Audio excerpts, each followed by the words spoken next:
আমার অনেক ছাত্র, তাদেরকে আমি হারিয়েছি। আমি তাদের পরিবারদেরকে কি সান্ত্বনা দিব? আমি কথা বলতে পারি না তাদের সাথে। যারা মারা গিয়েছে তারা আমার খুব ক্লোজ, স্কুল লাইফের ক্লাসমেট, তার সাথে আমার কোনো কথা হয়নি। আমি মনে করি এটি একটি দীর্ঘদিনের পরিকল্পিত হত্যাকাণ্ড। একটা প্লেনে করে নাকি কেউ একটা গ্রুপ দুবাই চলে যায়, বিশেষ করে খুনি গ্রুপ। হ্যাঁ, এটা আমি জেনারেল এরশাদ সাহেব আমাকে কনফার্ম করেছেন।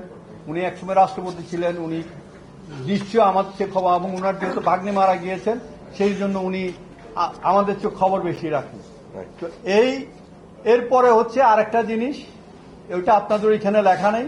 প্রধানমন্ত্রী থাকতেন তখন সুধা সদন, উনি যাওয়ার কথা হচ্ছে যে গণভবনে। গণভবন তখন পরিষ্কার পরিচ্ছন্ন হচ্ছিল, কারণ গণভবনে কেউ থাকতো না। তাহলে উনার হঠাৎ করে গণভবনের পরিবর্তে তড়িঘড়ি করে সুধা সদন ছেড়ে যমুনায় কেন গেলেন? কত তারিখে? এবং যখন গিয়েছেন তখনও কিন্তু ওখানে রং করেছে, সে রং শুকায় নাই, সেই রঙের গন্ধ ছিল। এবং আমার কাছে অনেকে বলে, আমি যমুনায় যাই নাই কখনো, যে যারা ওইখানে সিনিয়র অফিসার গিয়েছিল তারা বলছে যে, কয়েকজন বলছে যে আমাদের গায়ে এই জানলার রং বা দরজার রং কাপড়ে লেগে গিয়েছিল ইউনিফর্মে। এত তাড়াহুড়ার কি ছিল যে মানে যমুনায় যেতে হবে?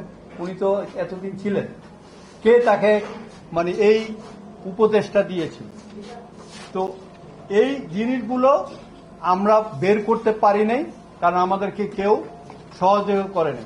এরপরে আমি আগেই বলেছি 2009 সাল থেকে আমি অপেক্ষায় ছিলাম এই তথ্যগুলো আপনাদের সামনে উপস্থাপন করার জন্য।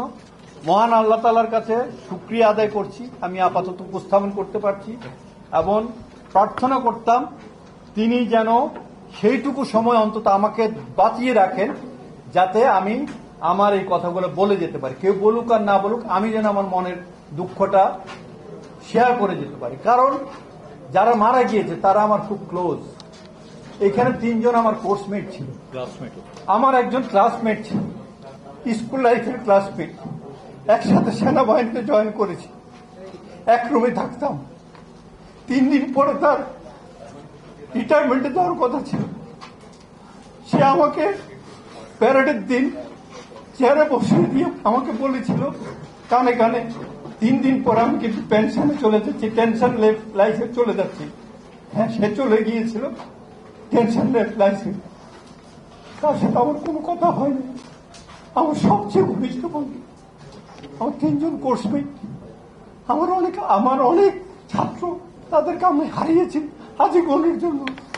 আমি তাদের পরিবারদেরকে কি মানে দিব, সান্ত্বনা দিব? আমি কথা বলতে পারি না তাদের সাথে। চোখ নিচ করে ফেলে, আমি তো সেনাপদ বাহিনীর একটা ঊর্ধ্বতন কর্তৃপক্ষ ছিলাম, আমি তো পারি না তাদেরকে রক্ষা করতে। আমি মনে করি এই হত্যাকাণ্ডের শুধুমাত্র অপারেশন ডাল ভাতের জন্য কিংবা রেশন বৃদ্ধির জন্য হয়নি। আমি মনে করি এটি একটি দীর্ঘদিনের পরিকল্পিত হত্যাকাণ্ড, যার মাধ্যমে বাংলাদেশকে দুর্বল করার পরিকল্পনা করা হয়েছে, একটি দেশের করদার্য বানানোর জন্য। এই পরিকল্পনায় যুক্ত ছিল দেশের কিছু বিশ্বাসঘাতক এবং বাইরের একটি দেশের চক্রান্ত।